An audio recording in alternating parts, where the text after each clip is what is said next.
നമസ്കാരം. ജീവിതത്തിൽ എന്താണ് നേടേണ്ടത് എന്ന വ്യക്തമായ ഒരു ധാരണ ഉണ്ടാക്കേണ്ടത് അത്യാവശ്യമാണ്.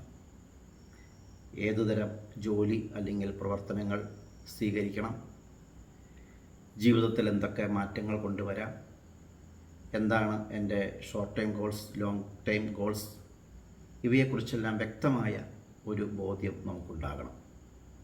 ഇപ്പോൾ ഇതൊന്നും ഇല്ല എന്നതിൽ വിഷമിക്കേണ്ട. നമുക്ക് നേരിട്ട തിരിച്ചടികൾ, തെറ്റുകൾ, മറ്റ് മാനസിക വെല്ലുവിളികൾ എന്തുമാകട്ടെ, നമ്മുടെ പരിവർത്തനത്തിനായിട്ടുള്ള അവസരങ്ങളായി അതിനെ കാണാം. ഇനിയുള്ള സമയം പ്രതീക്ഷകളുടെ പ്രഭാതങ്ങളാകട്ടെ. ജീവിതത്തെ കുറച്ചുകൂടി നമുക്ക് ശാന്തമാക്കാം. ആ ശാന്തമായ മനസ്സിൽ നിന്ന് വരുന്ന ഉൾവിളികളെ തിരിച്ചറിഞ്ഞ് ധീരമായ ഉയർന്ന മനോഭാവത്തിലേക്ക് മനസ്സിനെ ഉയർത്തി ജീവിതം അർത്ഥമുള്ളതാക്കി മാറ്റാം.